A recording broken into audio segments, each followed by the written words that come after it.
वर्ष 2023 में नगरपालिका परिषद बालाघाट में सीएमओ का पदभार संभालने वाले निशांत श्रीवास्तव 2024 दिसंबर माह में हुए स्थानांतरण के बाद रवाना नहीं हो पाए थे।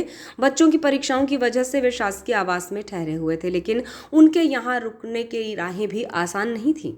बकौल पूर्व सीएमओ निशांत श्रीवास्तव उन्हें प्रताड़ना झेलनी पड़ी और परेशान किया गया। सरकारी आवास खाली करने के लिए उन्हें मजबूर किया गया। ये सब कुछ नगरपालिका में व्याप्त आर्थिक अनियमितताओं पर लगाम लगाने की वजह से हुआ। उनका कहना था कि कई लोगों की नगरपालिका में घोटाला उजागर करने से छवि खराब हुई है। कहा जाए तो निशांत श्रीवास्तव यहाँ ठहरे हुए थे, ऐसे लोगों को वे फूटी आंख नहीं सुहा रहे थे। आखिरकार परेशानियां सहने के बाद 1 अप्रैल को उन्होंने सरकारी आवास खाली कर दिया। पूर्व सीएमओ निशांत श्रीवास्तव ने 1 मई 2023 से बालाघाट नगरपालिका परिषद में कार्यभार संभाला था। उनकी छवि एक ईमानदार और कर्मठ शासकीय सेवक के तौर पर थी।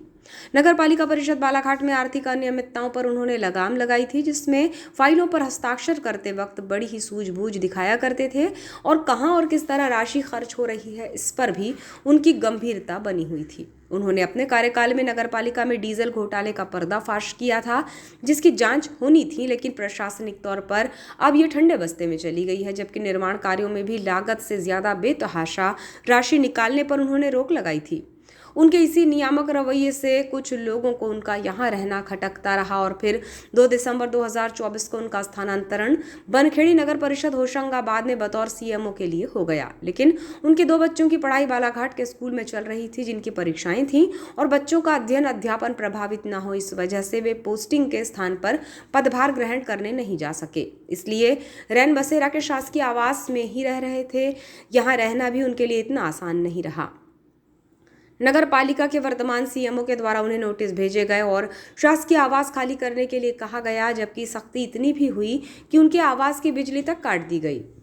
आखिरकार कई तरह की पीड़ा को बर्दाश्त करते हुए अब उन्होंने 1 अप्रैल 2025 को इस शासकीय आवास को खाली कर दिया है। जाते जाते पूर्व सीएमओ निशांत श्रीवास्तव भावुक नजर आए और अपने कार्यकाल को याद करते हुए उन्होंने बताया कि उन्हें परेशान किया गया, आवास खाली करने का बेतहाशा दबाव उन पर बनाया गया। पूर्व सीएमओ निशांत श्रीवास्तव ने कहा कि नगरपालिका बालाघाट में मैंने डीजल घोटाला और आर्थिक अनियमितताओं को उजागर किया है। इसकी सजा मुझे मिली है। निष्पक्षता से कार्य करते हुए ऑफलाइन सिस्टम को समाप्त किया और आर्थिक गतिविधियों पर नजर रखी गई, जिससे कि शासकीय रुपयों का अपव्यय न हो, विकास कार्यों में उचित ढंग से खर्च हो सके। लेकिन ऐसा करना कई लोगों को अच्छा नहीं लगा, इससे उनकी छवि खराब हुई। उन्होंने बताया कि मेरे कार्यकाल समाप्त होने के बाद कैश बुक में योजनाओं सहित 26 करोड़ रुपये थे, जबकि यहाँ पदभार संभाला था तो कर्मचारियों को सही तरीके से वेतन भी नहीं मिल पाता था। व्यवस्थाएं ये की गई कि ठीक समय पर वेतन मिलने लगा। शासकीय आवास में रहने के दौरान उन्हें आवास खाली कराने का दबाव बनाया गया। 23 माह का 24,150 रुपये किराया देने को कहा गया। बिजली काटी गई। उन्होंने कहा कि अब जा रहा हूं तो मुझ पर कोई आक्षेप ना लगे, इसलिए शासकीय आवास की वीडियो रिकॉर्डिंग करा रहा हूं। बता दें कि अपनी बात रखते हुए पूर्व सीएमओ निशांत श्रीवास्तव भावुक भी नजर आए। निराशा का भाव उनके चेहरे पर साफ झलक रहा था। 2 दिसंबर 24 को मेरा यहाँ से स्थानांतरण होकर बनखेड़ी परिषद हुआ था, जो कि होशंगाबाद में है। उसके बाद लगातार ये नगर पालिका की ओर से पत्राचार भी हुआ है, दूरभाष पर भी चर्चा हुई है कि इस रैन बसेरा को खाली कर दिया जाए।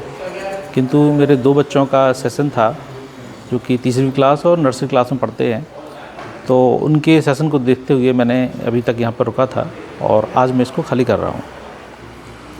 जिस तरीके से नगर पालिका से बातें आ रही थी, उसको लेकर आप क्या सोचते हैं? नगर पालिका से ये स्थिति कि और 2 माह का एक्स्ट्रा आप रोक सकते हैं और सबसे मेन नियम उसमें ये है कि अगर आपके बच्चों का सेशन पूरा नहीं होता है तो सेशन पूरे होने तक आपको शासकीय आवास में रहने की अनुमति रहती है। जी हाँ, मेरे पास एक पत्र आया था जिसमें 23 माह का किराया 24,150 रुपये का उल्लेख था, तो मैं उसको जमा कर रहा हूँ। लेकिन मेरी ये भी नगर पालिका से कहना है कि जो भी पहले पूर्व सीएमओ रहे हैं या इंजीनियर रहे हैं या और किसी ने उपयोग किया है, उन सभी से वो राशि वसूल की जाए। मैं देने को तैयार हूँ उसको। ये इसके कई कारण हैं कि क्योंकि मैं जिस टाइम यहाँ पे मेरा कार्यकाल रहा है 1 मई 2023 से लेकर अभी तक, जब से मेरा कार्यकाल रहा है यहाँ पर, उस कार्यकाल के दौरान कुछ ऐसे कार्य मेरे द्वारा किए गए जिसके कारण कई लोगों की छवि खराब हुई।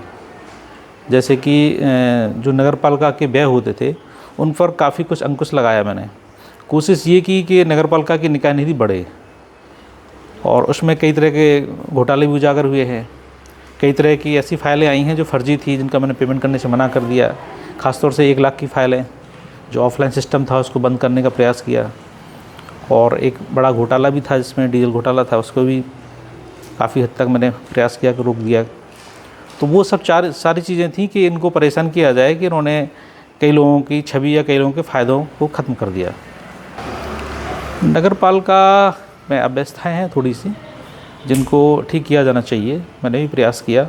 अब इस टाइम जो सीएम आए हैं, मुझे जानकारी नहीं है किस टाइप से वो काम कर रहे हैं। बाकी मैंने प्रयास किया था कि निकाय निधि बढ़े, और जब मैं आया था तब सैलरी देने की दिक्कत होती थी, लेकिन बाद में मैंने जाते टाइम केस बुक देखी तो करीब 26 करोड़ का योजनाओं समेत पैसा था उसमें। तो प्रयास ही रहा है कि निकाय का पैसा कहीं अपव्यय ना हो, और जो भी राशि है उसका निकाय के लिए बेहतर उपयोग हो और निकाय निधि बढ़े। नहीं, बिल्कुल लग सकते हैं। इसीलिए मैं आज पंचनामा बना रहा हूँ हर एक रूम का, और इसकी वीडियोग्राफी कराऊंगा, और उसमें हर सामान का उल्लेख किया जाएगा कि मेरे जाने के बाद ये सामान यहाँ था, इस स्थिति में था, ताकि कल के दिन कोई सामान गायब हो जाए या कोई ले जाए यहाँ से, या कोई भी इस तरह पे चीज़ हो सकती है। जैसे कि पहले सुना था कि कुछ सामान यहाँ से चला गया था।